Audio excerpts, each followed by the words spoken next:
No. I'm good. I'm No. good. No, OG, just know that me talking raps is you talking basketball. So Nah. we even on that tip. Oh, we not. That's the thing. You ain't seen me go at it, and that's the thing. So first of all, Artie is your boy from way back, and he's a coach. And he's a coach. So back on episode. Oh, you gonna throw Artie in this? Wow. He justified no game from yours. I never played with Artie, so we can't even go there. You know what I'm saying? So that's your boy. You as cold as you are, and that's your boy. And he been hooping since he been hooping.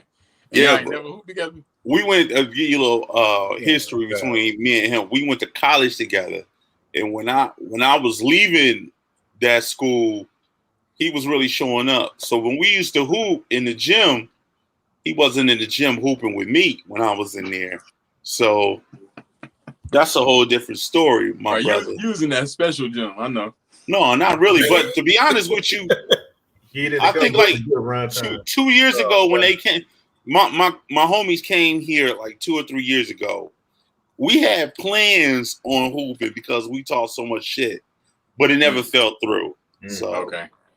So look, that don't mean I won't bust your ass. I'm gonna put that out there. Since you want to talk shit, that ass will get busted. Yeah. We can set that up. I ain't even gonna talking shit though. Speaking of talking shit, that's what we about to do right now. We about to get it going with episode 49, Money, Power, Respect of Mask Off. What up? I'm your host, Jake. Right up under me, the homie, Big Tone. What up, though?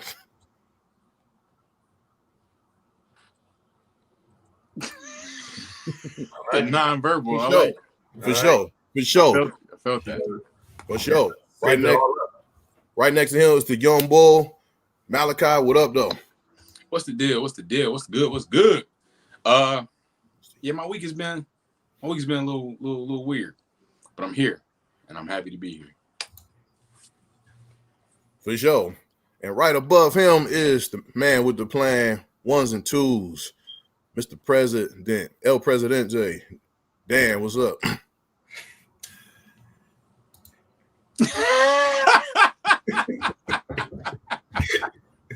All right, fuck it. We're on that type of time today. This is that. Yeah, this. Yeah, that's what it is. Fuck and it. How you feel, Jake? Talk to us. Yeah, right. Yeah, come on, Jake. Okay. Yeah, I'm cool, man. I feel good. Feel great. We about to get it in on this episode. That was up.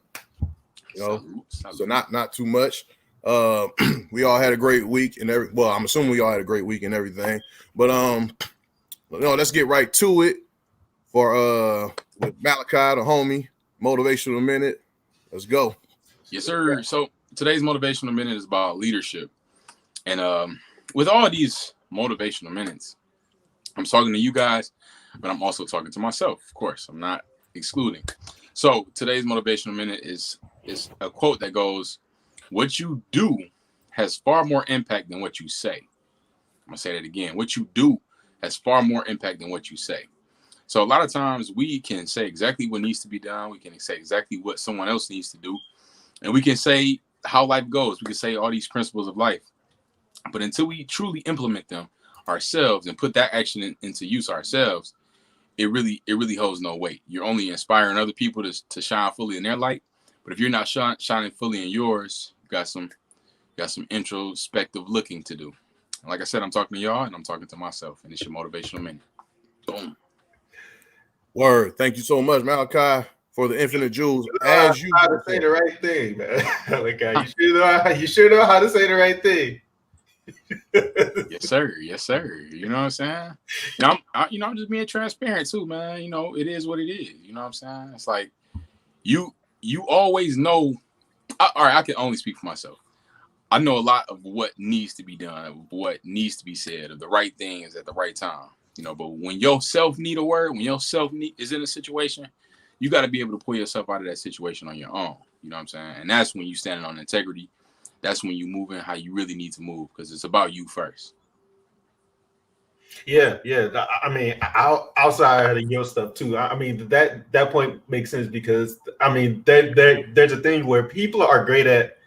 People can give the best advice to like folks like based on what they heard or like what they've been told. Yeah. But a lot of the time, like you can't take that same advice for yourself too. Right. I know, like for me, it's like that too. So there's like times where somebody might say like something that's like messed up inside. Well, not like bad messed up inside their life, but like something they're trying to work through. Yeah. And I'm just like, dude, just do this, and this. Right. So I might have that exact same problem. I won't follow those steps at all. At all. That'd be Yeah. the steps be the furthest thing from your mind. You be like, A lot of people don't practice what they preach, pretty much. Mm-hmm. Yep. Yeah, and some of that practice be based on ego. You know what I'm saying? Like, OG, good point. you. I know in the past, I've had people say things to me, mainly be my lady. She said, "You know what? You need to reevaluate what you're doing." And I'm like, "No, you need to fucking reevaluate what you're doing." And then I take a moment. I take a moment to myself, and I realize, damn, she was right again. Yes. You gotta swallow that pride. And then I go back, and I've done it even on the show. I've going back, and I've called myself out and made an apology about something I said it did, and I got to backtrack. And I think that's the worst part about having a big ego.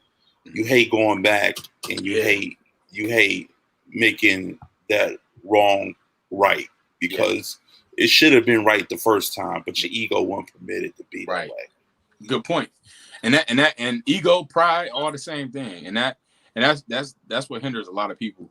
And I deal with pride on certain levels that I'm working on myself to get past, because when you walk in humility, like being a leader doesn't mean you're prideful. You rule with an iron fist.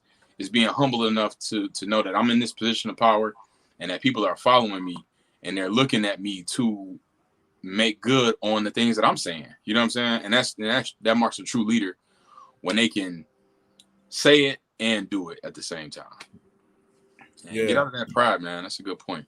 Yeah. The also me like it's hard for me to take like something. Like, it's hard for me when someone could be telling me like, hey, don't say it's hard. Say you're working on it. Huh? Don't say it's hard. Say you're working on it.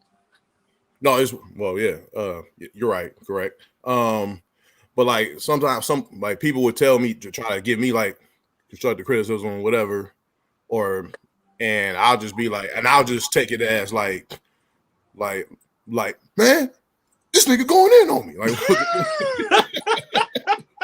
that's some bullshit, and I'm like, I need to calm down, man. It's just calm down. That's all you gotta do. So, and that's like the ego shit and all that pride, and you know what I'm saying, just having my guard up all the time. I'm like what's he? Wait, what do you mean by that? You say some fuck shit? Yeah. Say some fuck shit? Yeah. Like, what the fuck? Like, you know what I'm saying? So need to work on that. Like, just relax. You know what I'm saying? So that has a lot to do with pride, ego too. But yes, thank you for that motivational minute, Malachi. We're gonna keep it moving for the culture, my segment. And this week I want to talk about a dope trivia game I came across. So a while ago, like episodes back, I've talked to y'all about the Black Pack company, which is a cool company that sells like trivia games and playing cards that like represent us. They have like some playing cards with like African kings and queens on it. They have they sell Martin playing cards with characters of Martin on the cards and stuff. And now they just came out with a Martin trivia game. Yes, recently. So they just came out a Martin trivia game. This shit is dope. Scroll down a little bit. Scroll down some. And yeah, right there. That little is day right there. Little is day. Little is day. Yeah, but and I think this is dope. Like I said, like I'm a big Martin fan. One of my favorite TV shows all time. You know what I'm saying? Staple in the Black community. Martin, everyone everyone loves Martin, and the reason I just wanted to share this because like I've been to a lot of I've been to bar trivia quite a bit, and sometimes bar trivia tends to be very biased, culturally biased sometimes. So so seeing something like this I'm just greatly appreciative of Martin trivia game. It's going if you play this during family gatherings or during the holidays, whatever, it's gonna be kind of lit. It's gonna be dope, and you just reminisce oh, I remember the episode when reenacted New Jack City and all the other shit. You know what I'm saying? So I just think it's dope. So yeah, it's available on the blackpackco.com trivia game. I already ordered me one, and yeah, how much was it? It's $34.99. I did see that. That's what's up. Yeah. So yeah, so make sure and just support this support Black Pack Code anyway, because this is dope. I just think it's dope. They just something so simple representing us goes a long way, you know. Seeing us on playing card, African kings and queens on playing cards and shit like that. It's just dope. So yeah, thoughts on this, fellas? I just wonder if Martin getting any kickback off this, because I know when his show kind of ended, he kind of went through a rough patch, and then just the last 5 years, he just really getting back in the limelight and he looking smooth in it. So I just wonder if he getting any kickback. That'd be awesome if he did. You know, I think this is great for him and the legacy that he has brought when it comes to African American culture. He brought a dope legacy, and this is a good way to remember it. I got all his DVDs, and I converted it over to Apple, but this would be a good collection. Good for the collection. Actually, I believe Martin is getting some kickback from this because he actually promoted this himself in a video for the company. So I saw he has the playing cards too. He had Martin playing cards as well. He was promoting. Yeah. So he did. So yeah, I'm sure he's getting quite sure he's getting a kickback off of this. But he ain't been doing too bad. I mean, he had the whole mix up with Gina. That was really it. But he been working since then. He did the Big Mama series. That's the check. I mean, he went through a whole thing through Hollywood, and they smeared his name real heavy. Yeah, you know what I mean, Gina. Yeah. Not with Gina. Oh, not that. Something else. Yeah, something else, man. Do your research. They tried to say he had a breakdown and all that stuff. So do your research. It's out there. But I'm glad that on a positive note, this is working for him. But it wasn't in result to that though. Okay. No. I'm gonna keep my mouth closed. But yeah, that's for the culture. Yeah, but that's dope though. That's dope. That's dope. Dope game. I would play that. I would play that game. Hey, ain't no shame in my game. You could zoom in again. I was wrong. Ain't no shame in my game. Keep it on me too. I like that shine. I eat it up. Yeah. Y'all see this face? Yeah, that's a shameless plug right there.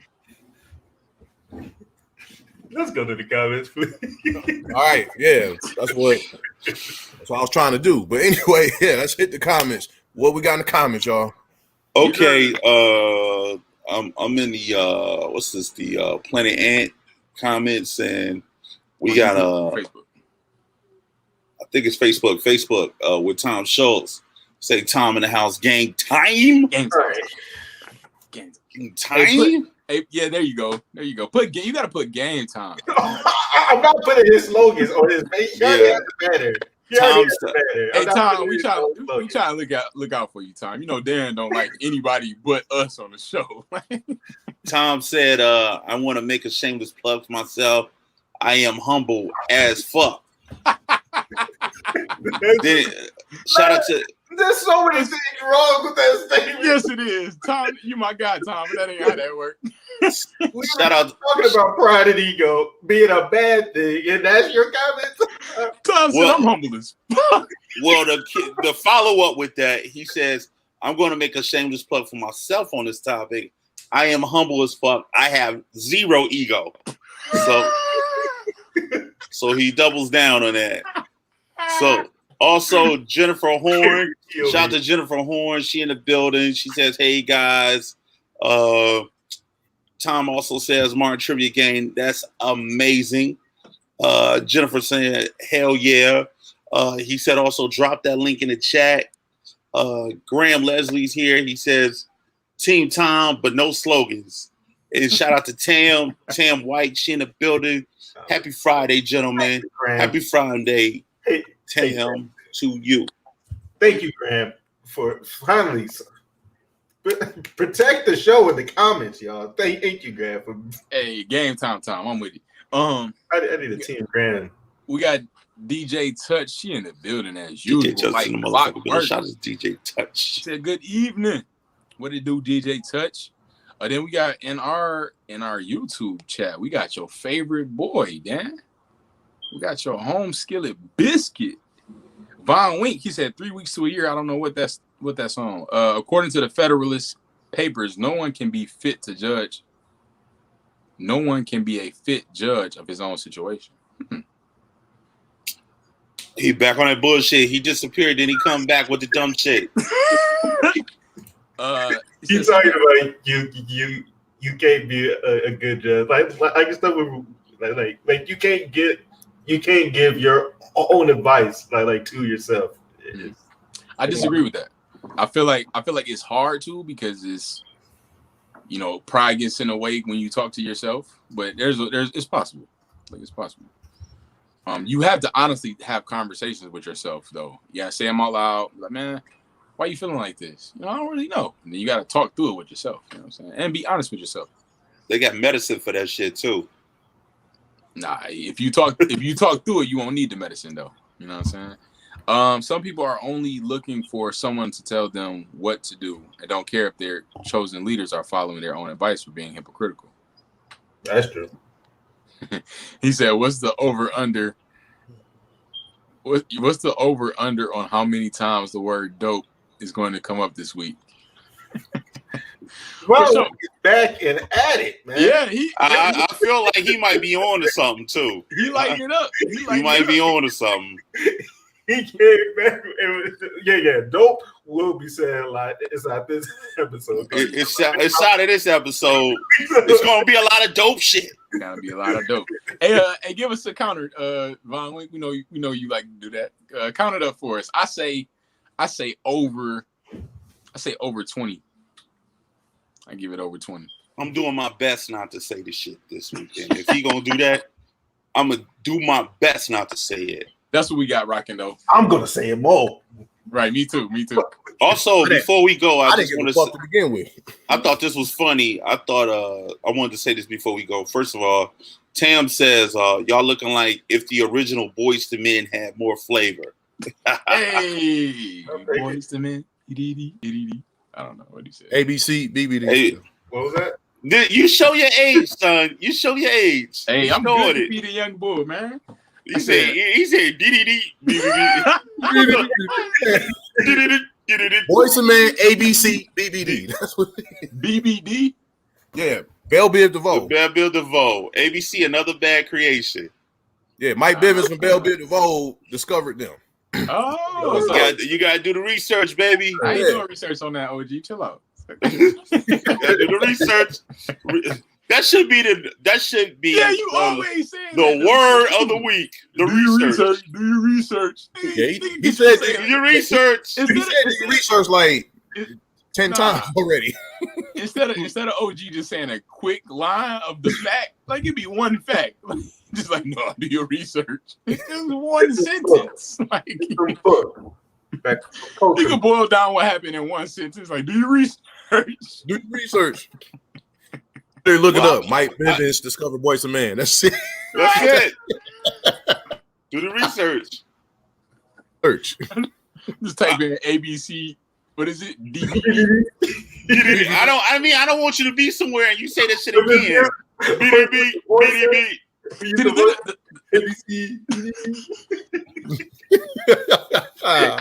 Hey Siri, what does ABC DDD mean?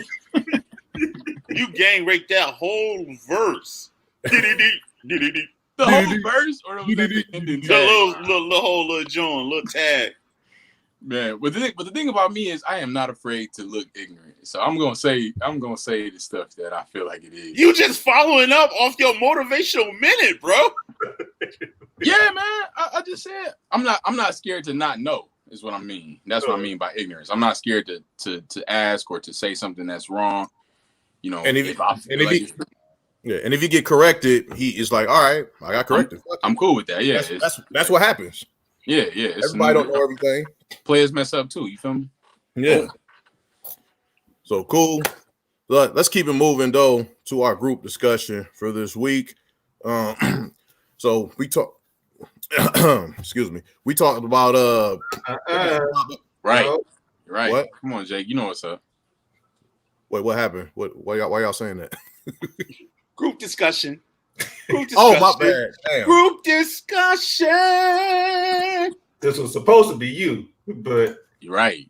Thank you, Tom. I started doing it on my hosting days. I don't do that. Yeah, he don't do that. So, you know, I feel like Daniel's trying to make you do what I do.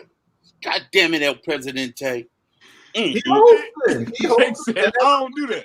Segment. I mean, maybe I should have my own thing. Maybe I should have my own thing. Maybe I should have my own thing. I'll work on that. Jake said, yeah, but I don't do that. I don't do that shit.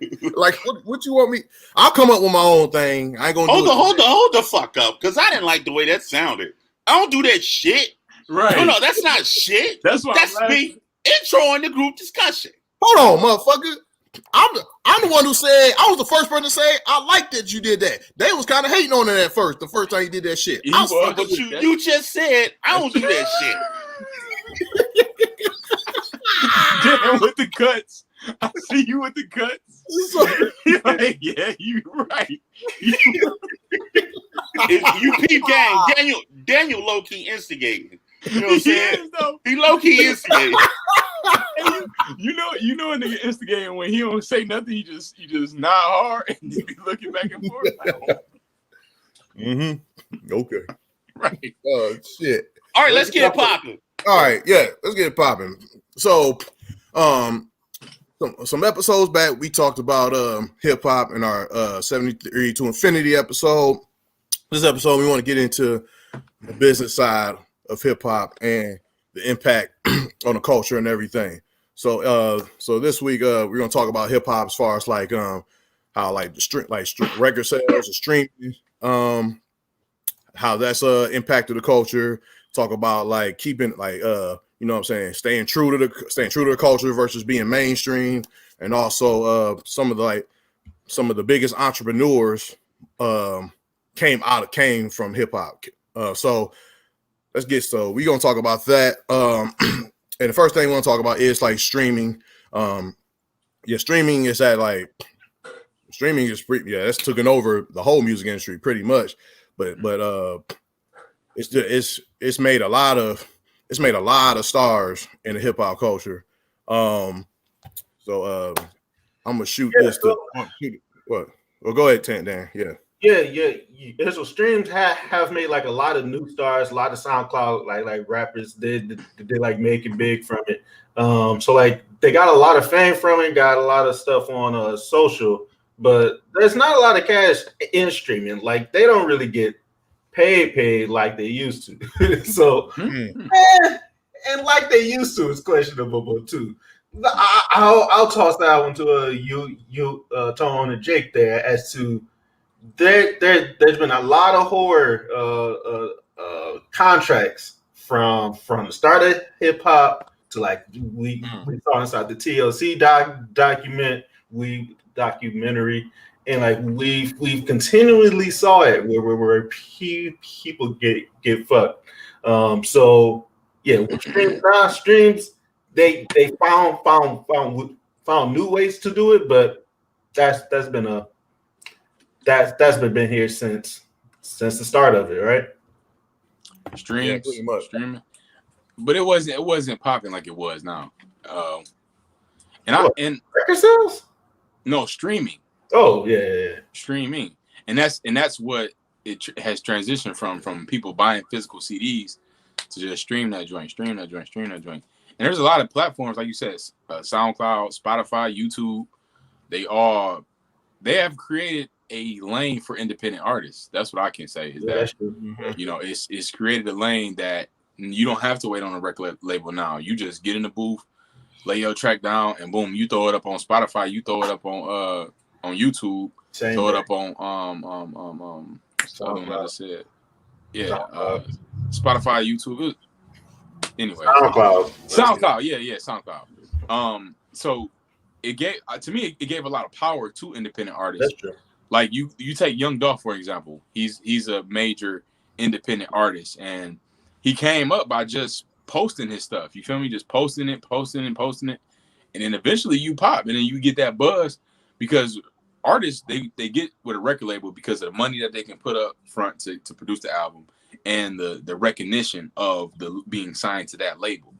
But if you get enough streams on your own, if you generate enough traction on your own, enough publicity on your own, you can pop by yourself. And then boom, somebody book you for a show. Then boom, that's 5,000 extra people that know you now. They going to the crib streaming your songs. They may never physically put money in your pocket, but you still getting that residual pay. So all that popularity leads to like the touring, and that touring, that's where the real money comes in. That's how most like artists make all their fucking money, the touring. Tone, anything to add to this? I feel like when it comes to streaming, this is really part of the digital age, and a lot of people that really benefited from this mainly is turned into the digital babies. And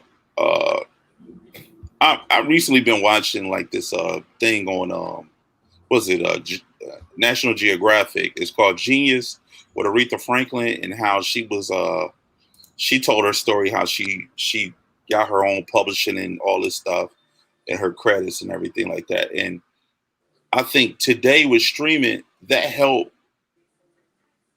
That was a big issue they used to have in the past, but a lot of it doesn't transpire like that today with streaming because of the fact that you become your own marketing tool, so to speak. So you learn how to become the business without the business gang raping you, and you negotiate with them and you have to go with a big label. And I think that's the struggle today a lot of the big labels have with being an artist. You know, are they going to be independent? Are they making more being independent or making more with us? Or, you know what I'm saying? So it has put the industry in a weird position like NBA. You know what I'm saying? That industry has put players at the forefront of making their own independence. And I think this is the same thing what streaming has allowed artists to do, put themselves in the forefront instead of having somebody represent you. You represent yourself. You would control your entrepreneurship. Mm-hmm. It was a white artist that was talking about this, that he pretty much fronted all the money that he This sounds like Russ. Russ, yes. Yeah. I could see his face, but I couldn't get his name. But he talked about how he just did it. You know what I'm saying? He recorded the track. He's just talking about how artists spend all this money on producing a song. He said he bought all the stuff himself and just started doing it himself, and just been putting it on the streaming platforms. And like I'm saying, the streaming platforms, they give you this national platform automatically. You feel me? Like anybody can go on Spotify. So if you just so happen to be on Spotify and you check out a dope artist, like, man, this artist dope. You know what I'm saying?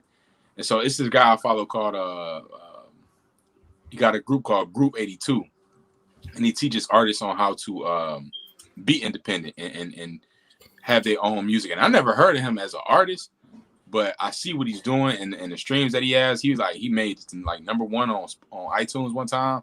I never heard of this guy.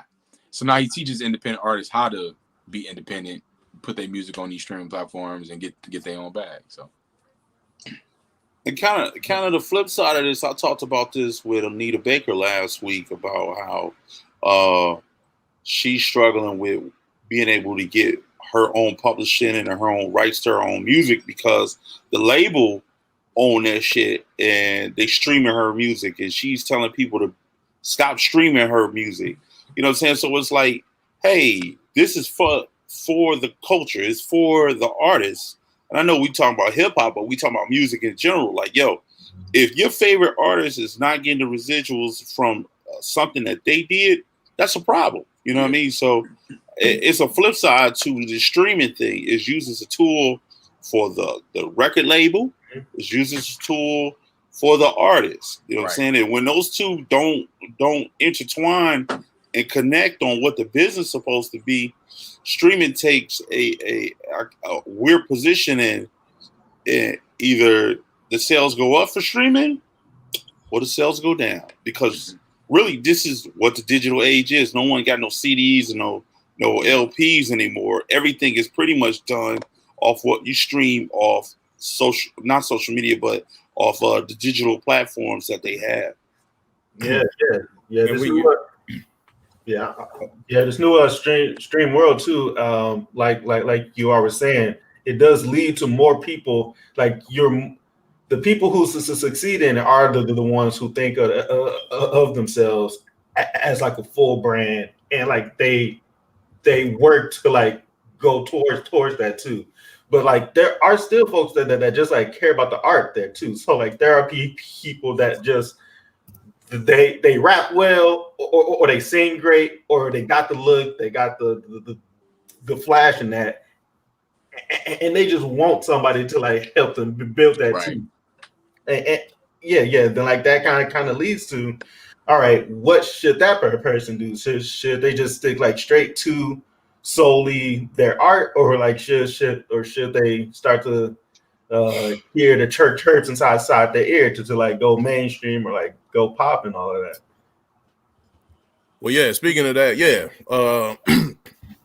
one thing we do want to talk about is, staying true in hip hop, staying true to the like the culture versus going mainstream. That's a big thing.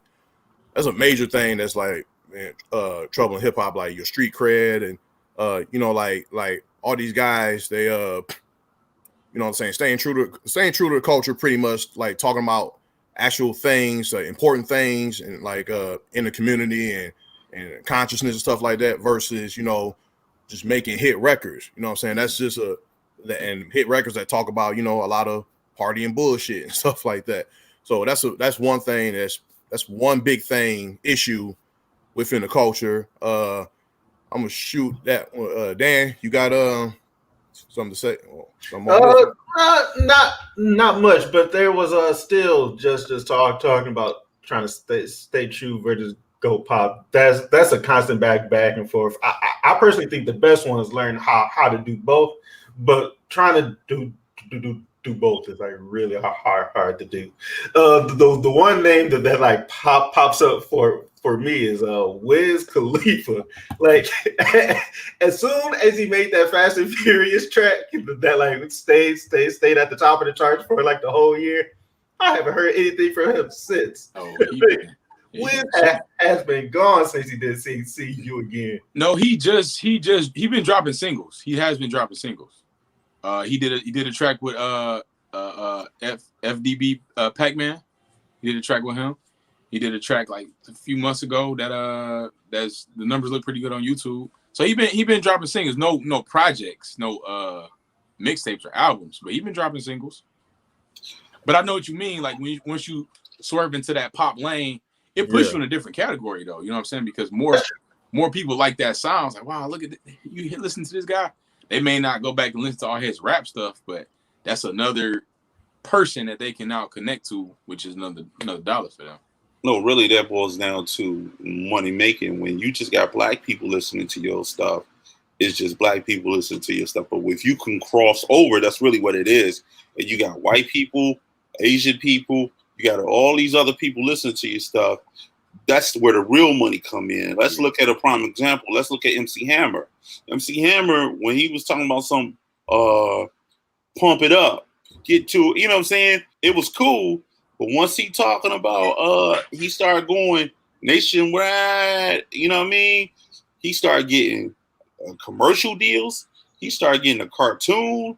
He started getting all these things that was going on with him, you know what I mean? And he struggled with getting back to his main audience. And I think one of the worst things that he did was make the song Pumps in the Bump. You know, and it's like it was a big reach for him to try to get back to his hood sense. You know what I'm saying? After he went super pop. You know what I mean? But when you get that check, you know, you start thinking about it. Like another one would be Nelly and Country Grammar. You know what I'm saying? You know what I mean? Nelly was like that too, and then he started going pop, and you know, and then you can get a stigmatism of you can get stagnant in a spot where you just constantly a certain sound. You know what I mean? And he was a certain sound. LL Cool J, a certain sound. He went from being super hard to being Mr. Hey Lover. You know what I mean? So go ahead, Jake. One thing is that like there's kind of artists that kind of like that are street that are, but then they're kind of good at riding both lines. You know what I'm saying? Riding each side of the line or what? I don't know what the fuck. You know what I'm trying to say. I don't know what the saying is, but like one thing, like I don't know how accurate this was, but I remember watching the Notorious movie, and like Biggie, like in the movie, Biggie originally did not want to rap on Juicy or whatever because it sounded too pop on the week. Like I think the line in the movie that it said was like, if I spit this shit, niggas gonna be laughing at me or whatever. And Puff was like, you know, if you gotta have like a sound that like reach the masses or whatever. Other than that, you're gonna be a broke bum ass rapper, a broke bum ass mixtape rapper. That's what he said. And it was right, and and it was kind of great, you know. What kind of great was dope. Like I said it. Anyway, dope count. Yeah, it was, but it was like Big had like a lot of hit records that were kind of pop records like Juicy, Big Papa, and One More Chance. But then he'll hit you with the street records like Give Me the Loot, Machine Gun Funk, Warning, and then Everyday Struggle, like stuff like that. And even on the pop records, you could hear Big having like the that street consciousness on those records, those hit records as well. So that's what Big was good at. Big was great at that. Big was over that, and he probably wouldn't have did that without Puff. So. Yeah, that's a real good point, man. And the Baby is one of the hottest artists right now, and he did was it him or Lil Baby? They did a record with somebody with a white girl, like a singer, and I was like, wow, this is interesting. But it showed like they artists do that. And I remember Gucci came out one of like Gucci's last 3 albums. It had like a pop feel to it, and me and my brother we talked, huh? You said who? Gucci. Yeah. I think it was not I don't know the name of it. Anyways, it had like a pop feel to the whole joint. And me and my brother, we talk music every so often. And so I asked him, did he hear it? And he was like, yeah, I heard it, but I didn't really like it.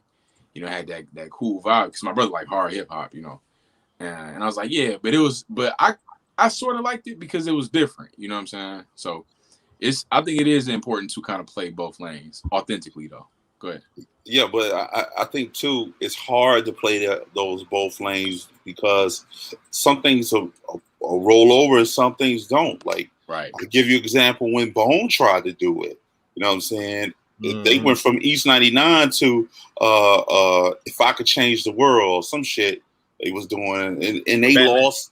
They lost their whole they lost their whole support. You know what I mean? And I'm like, come on, man, just get back to the grimy shit you do. You know what I'm saying? You know what I mean? Do you? But you gotta wonder too, like, if you doing all this grimy shit, is it really going to make them sell records like that, or is it only going to be in a certain demographic? You know what I mean? So, but it's all about just going like touching on those tracks, but then going back to your joint. So you got you touching all It's like you can't swerve over into that lane and then get comfortable. Like, hey, y'all, we turning pop. Like, yeah, man. Because of the pop world, you do not. Nobody really has like a real fan base inside pop. That's just a place that you go to like make the cash. But then you got to go back to your main fan base. yeah. I think Flow Rider got that main base. Well, that's Flow Rider lane all day. Akon, Black Eyed Peas is the biggest pop switch. Exactly. I don't know why. Yeah, man. Fuck yeah. They went from that's the joint, that's the jam. You know what I'm saying? I got a feeling. Yeah, you can even. Where is the love? All that shit. I don't know what y'all think about this. Do y'all think Outkast was full hip hop, or they kind of swerved into some pop too? Don't play with them, man. Don't play with them. Don't play with them. Don't disrespect and play with them, bro. Outkast always. When Andre did, hey y'all, I was like, this was expected. I was like, that did not surprise me. But that wasn't really pop to me, though. To me, that wasn't pop to me. That was always him going in a different realm within that group. That's how I felt. I didn't say it was pop. I didn't say that was him being pop. That was I'm not saying that's what you're saying. Yeah, that motherfucker is. But like, because you got to think about the vibe of it and where it's played. You know what I'm saying? Like that ain't just played on hip hop joints. That joint is on. You feel me? Like that's you hear that at a game. Hey, like that's pop. But you know, there's a lot of there's artists who they stay true to like their sound and stay true to like their niche or whatever, and it works for them, and they just create and they just have a fan base, respectable fan base. One group that's done that is Wu-Tang. Wu-Tang. They have a very strong, loyal fan base, and they like people. They still like they tour and they're known all over the world. And they weren't super pop. They weren't pop stars at all. But you know what I'm saying? They just was dope. They just I said it again. Go ahead, Tom. Don't check. But I think one of the big things with Outkast, if you look at Andre, and you look at Goody Mob with CeeLo, those were the lanes that they were paving within that group. They were always the person in the group that was a little bit different with the sound. So it was certain things you was expecting, like Jake said, you was expecting him to do some out of whack stuff compared to what that sound was at that time. So I agree with Jake. I was totally in line with what he was doing. And matter of fact, I knew this was a certain type of thing that he was going to be into because he was just climbing in his progression as far as an artist. Creativity. But just because y'all liked it, are y'all saying it wasn't pop though? It didn't have a pop sound or pop feel to it? It wasn't. It became a pop song because everybody fucked with it, like black, white, whatever. Like it became pop. But it wasn't him. It wasn't him compromising who he was. That's but I'm not. But you can go pop without compromising. Just because you don't you stick true to your sound, it still can be pop, and that's what I'm saying. That's still that song to me has a pop vibe, even though it's still Outkast. If that makes sense. It's still there's nothing wrong with going pop. It's not terrible, but I'm saying that's what I'm trying to get y'all to realize. We said at the top was that the best ones know how to do both. But like when you say somebody pop like that, there is like a bad kind of because there's the whole selling out part of pop too, where it's like somebody's kind of trying to chase a sound where it's like this new sound is hot, and they start to chase that and like just change their whole sound to like what's the newest thing, and it's like all right, that's you're not true to yourself there. What we were saying with like, hey, y'all, is that was like. That was Dre, like that was true to them. So, yeah. But it still was pop. I'm not saying they switched to try to make it pop or try to switch the game, anything.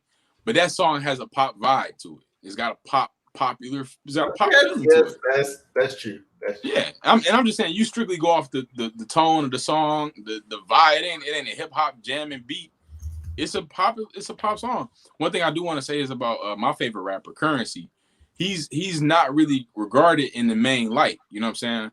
He's basically an underground rapper. He's like one of the biggest underground rappers ever, really. you know, and he had a few tracks that went mainstream. Like he had a track with August Alsina and Lil Wayne, and they never really jumped. You know what I'm saying? They never really popped. But Currency does that on purpose. He doesn't want to be in that main light. He wants to stay true to who he is. But at the same time, if he hopped on a couple of these, wait. So I'm not saying that's a shameless plug, bro. That's a shameless plug. Flops on purpose, like. No, what I'm saying is, there's a way to be yourself, get yourself in the mainstream light, and still hold true to what got you in the game. You know what I'm saying? Go ahead. I think Currency is no different than XXX Tession or whatever, and all these other rappers where it's a cult following. He has a cult following. Like, really, if you don't really know Currency, you wouldn't know Currency. And I'm gonna be honest with you, a lot of people No. A lot of people don't, bro. No. Real hip hop fans know Currency. Every time I talk to somebody and they're like, "Who your favorite rapper?" Currency. I can tell their amount of hip hop knowledge if they know Currency or not. So let's do that. You talk about that's their level of hip hop knowledge if they listen to Currency. No, not even listen. I'm not saying listen, but just know about him. Oh yeah, I know Currency. He started out with Cash Money. Like it's that type of thing. I'm not saying you don't know nothing about it if you don't know. But he did have a line in one of his songs. He said my fans complain about me not having mainstream love, but I send them a picture of my Ferrari next to my. I didn't mess this whole thing up. I just say he has a cult following because of the fact that, at the end of the day, he stays true to his artistry. He doesn't do pop hits, right? Right. So because he doesn't do pop hits, he stayed boggled in a specific lane. I see what you're saying, and I would agree with that. I would agree with that. Pop hits, but they just didn't pop off. So it's like, yeah, because that song I was talking about, it had a pop vibe, so it was like an R&B type song, and it didn't. It was straight. I didn't even personally like it. I like his verse. That's not. Yeah. But he said, send him a picture of my Ferrari next to my Lamborghini. Let him know that I'm doing fine. So he basically is like, look, I know I'm not mainstream, but I'm getting enough money and I'm good, y'all. First of all, before we disappear, I want to say shout out to Yada in the building. Yada. Hey, one more thing too for Jake and Tone. Do y'all say that like what Mace did was that pop to y'all? I wasn't a Mace fan. You said Mace? Yeah, Mace.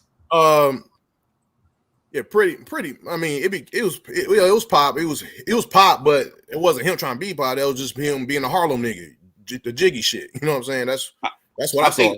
I thought that was just marketing from Puffy. Yeah, that was mainly. I think Puffy marketed him to be that way. That was that bad boy shit. That was the bad boy. Do y'all think Bad Boy was popped in? And please note that Biggie was a part of Bad Boy before y'all answer. I think what made them have street credibility was Biggie. You know what I'm saying? If they didn't have Big in the locks. If they didn't have that, you know what I'm saying, it would have been a different type of story. That's what Puff wanted to do. He wanted to do that. He wanted to make pop hits and jams that you can play at barbecues, family reunions. That's what he wanted to do. So yeah. But he it wasn't completely pop, but you know what I'm saying, it rode that line or whatever. I don't know. When it comes to folks that we like, we be making all sorts of excuses. But that's what he wanted. I mean, all right, man. All right. Not really poppy because it's like all right, motherfucker. Whatever. Look, what we got in the comments, man?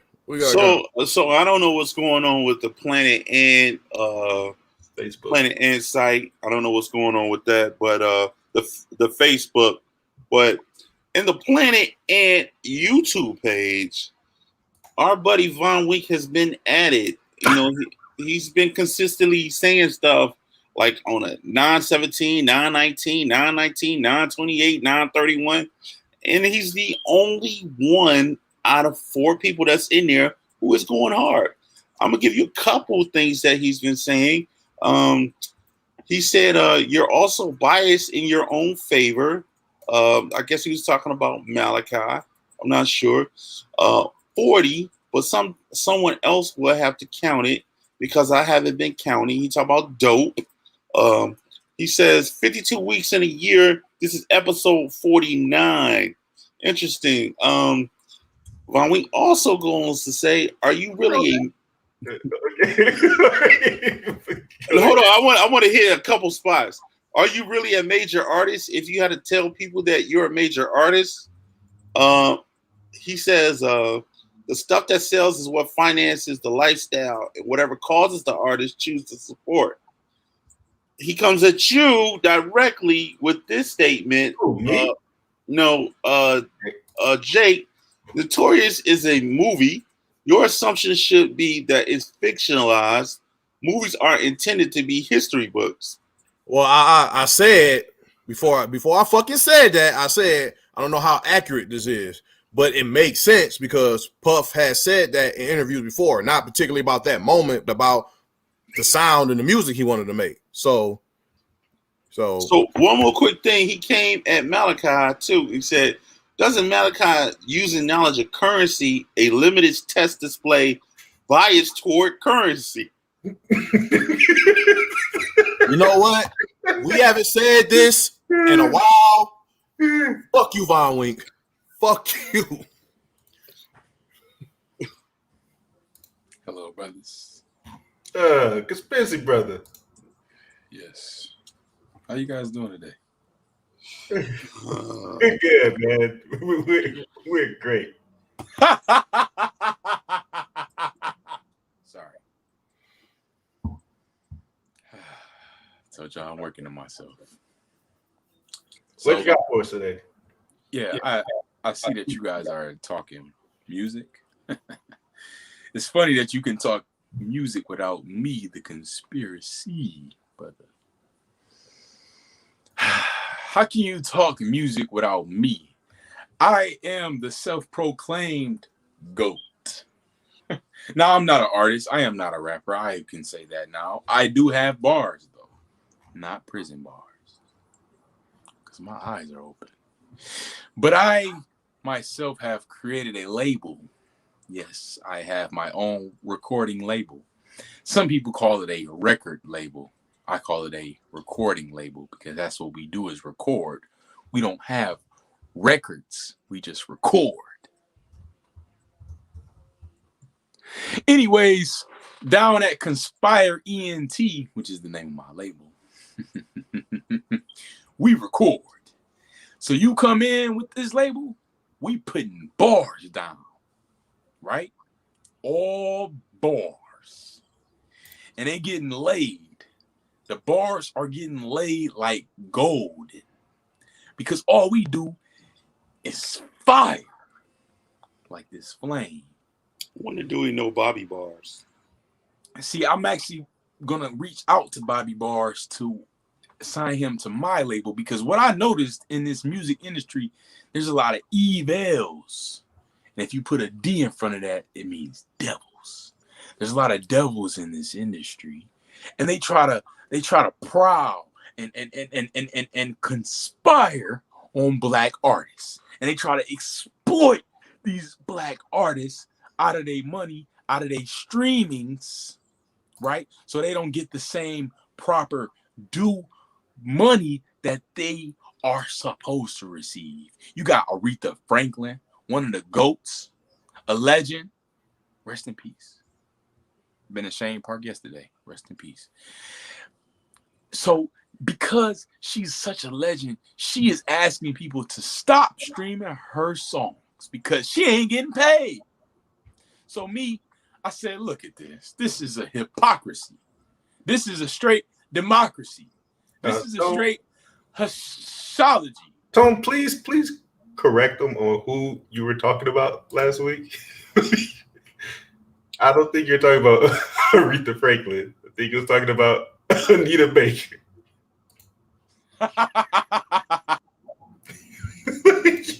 he was talking some good shit right there though. He just kind of lost it. Yeah. I'm so disappointed in you, bro. He had me. He always had me, but then he says some bullshit that like totally loses me all the time. He was so close. He was so close.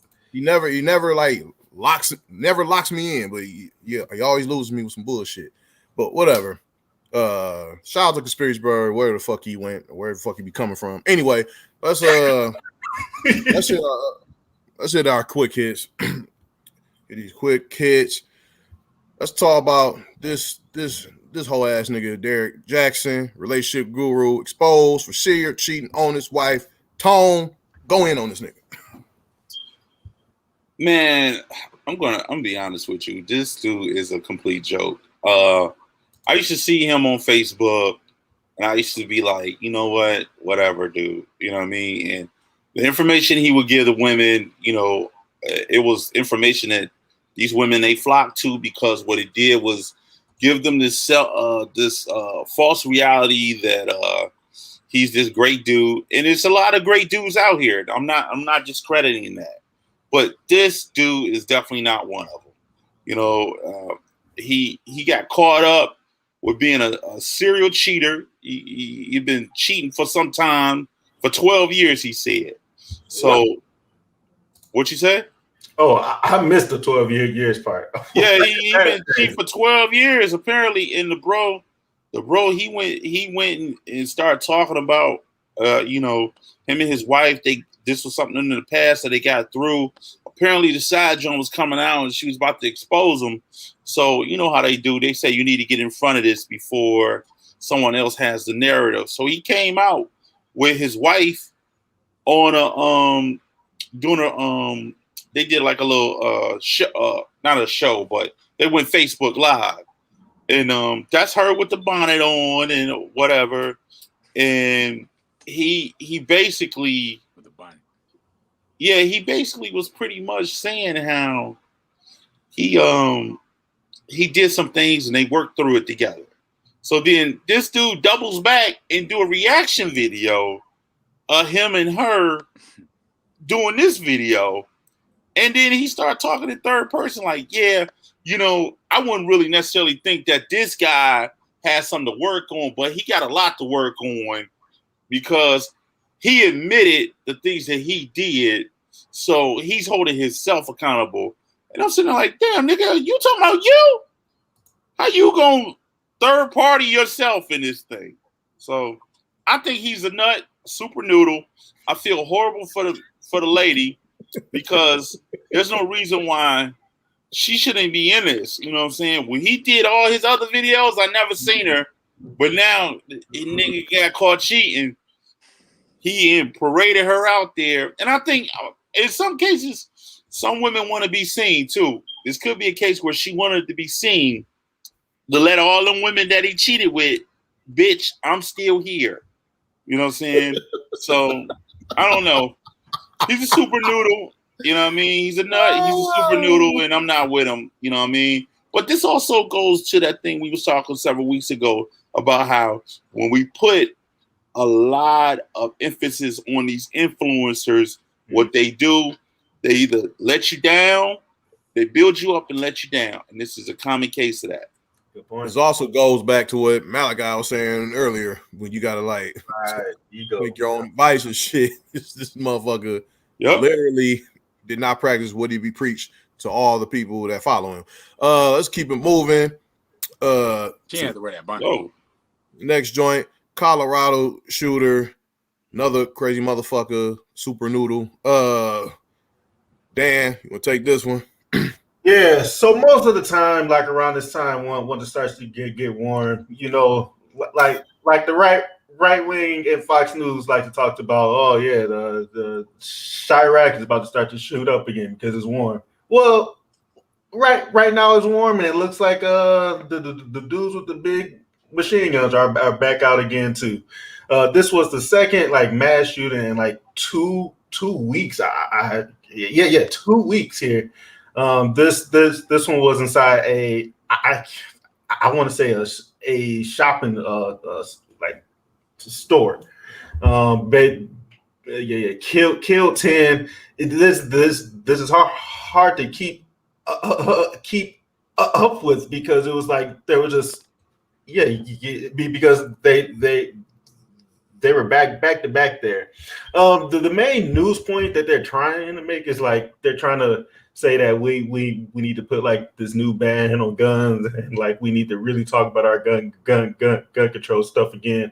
And yeah, sure, we can talk about that. But I mean, like they say with those kids in Iraq, well, we're just going to leave the bad guys with the guns. This is going to start to look like we're just going to leave the white folks that want to shoot up places with the guns too. I mean, we have to confront the fact that these are just white terrorists going around the U.S. and just trying to shoot up the place and trying to destroy the place. Like last year during a lot of the protests, during a lot of the when we were talking Trump, like I made a point of just saying like, yo, white folks will destroy this place just so nobody else will have it too. And this is what you're seeing again, is they will shoot up the place. I don't know, just so it's, who knows why? Like there's no like purpose behind this stuff. And it's, yeah, we have to confront that. Just confront that. Like let's stop trying to hide behind the rest of other stuff and just confront the white terrorist part of it. Yeah, Tom? Yeah, I want to make this point and we're going to move on. I just want to point out that, you know, I was on a Facebook thing when they was doing the Boulder, Colorado news conference, and they made a point to say that he wasn't a white guy. He was an Arabic guy. But my point to this is if you are not a black person, you identify with being white. And in most cases, they identify with being white.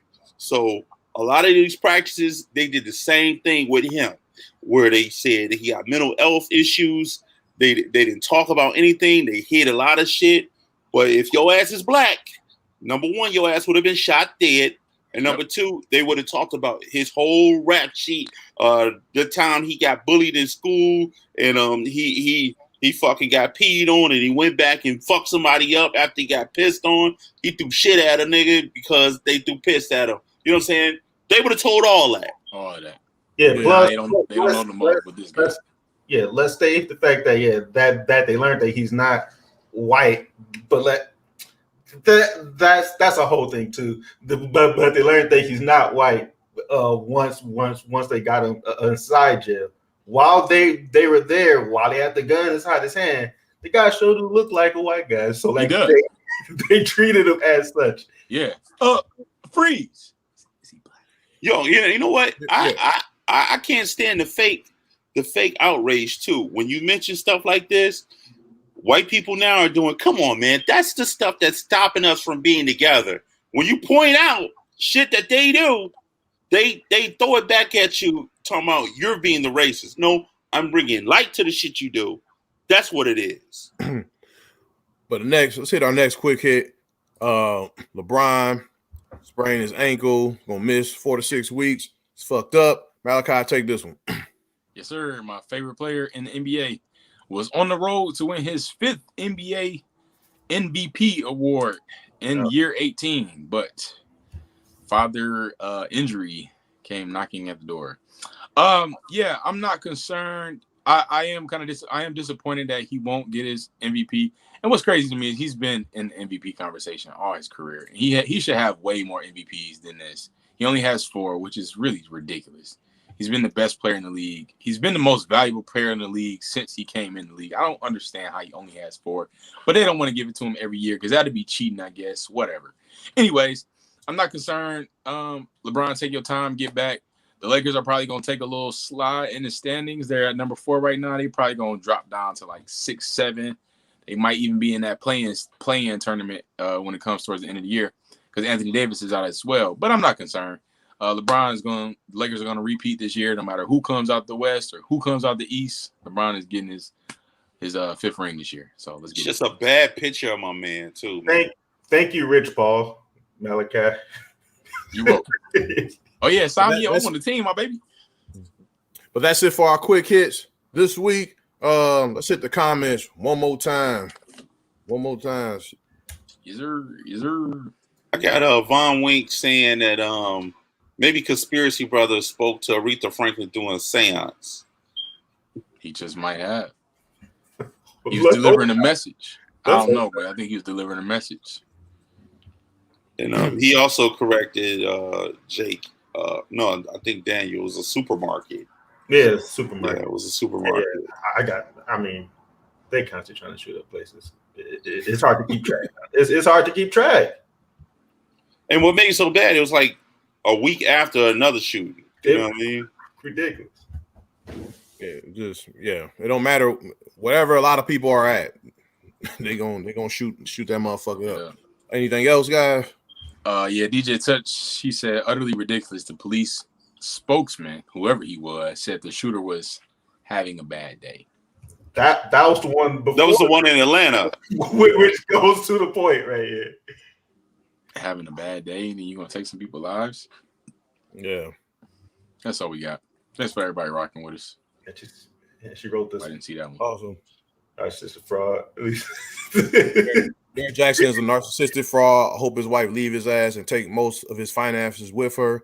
Got to suffer the consequences of his action like he frequently preaches. You know what? She bring a good point. And what he did, too, he's so fucking stupid. Because they married, what he did a recorded document that she can utilize in court. You fucking nut. Great point, actually. That is an excellent point. Yeah. Retarded. Yeah. She still shouldn't have wore that bonnet. Yeah.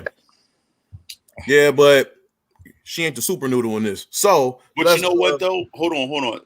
Her wearing the bonnet makes her look like the victim because she ain't all dialed up.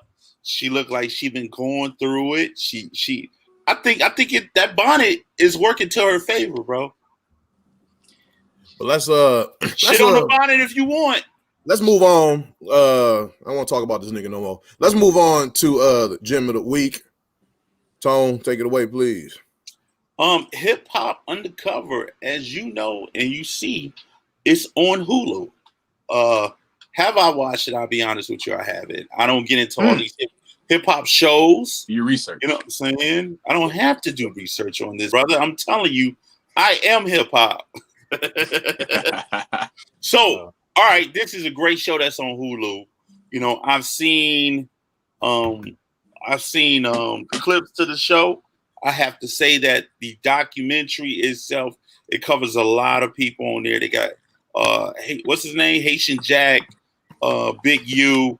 They got a lot of these real known producers, and they talk about their story. They even got Trick on there, and they talk about different things that has happened in hip hop. It's an original documentary series on Hulu. It's called Hip Hop Undercover. Check it out. It's on Hulu, also on FX. So if you into hip hop as much as the fellas and myself is, check that thing out. And that's it for put you up on game. Oops, I'm sorry. Gym of the week. I'm sorry. I'm tired. Dan corrected you wrong too. Yeah. Huh? I thought you said quick hit. My bad. No, it's Gym of the week. It's Gym of the week. Okay. Put us up on game about something you didn't watch. Yeah. Anyway. Thank you, Jake. Anyway, like all that Matrix shit you was talking. Right. Exactly. What Matrix shit? What you talking about? We was making fun of this nigga about not watching the Matrix. No, I saw the clip. I saw the trailer to it, but I didn't watch the show. Yeah, I know, man. I did this. OG. Yeah.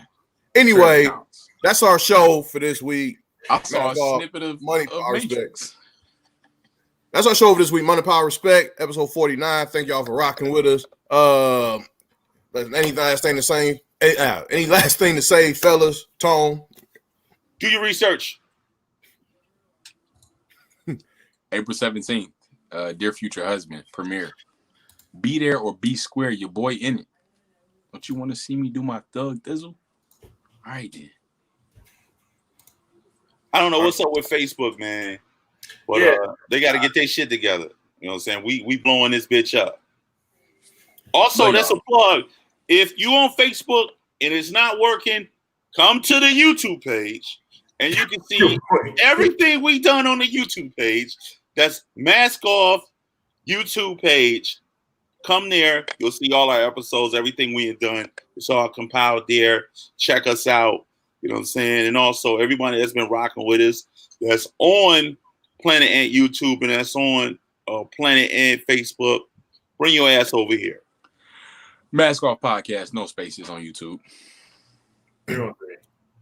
Yes, and that with that being said, we out. Money, power, and respect through the hard way.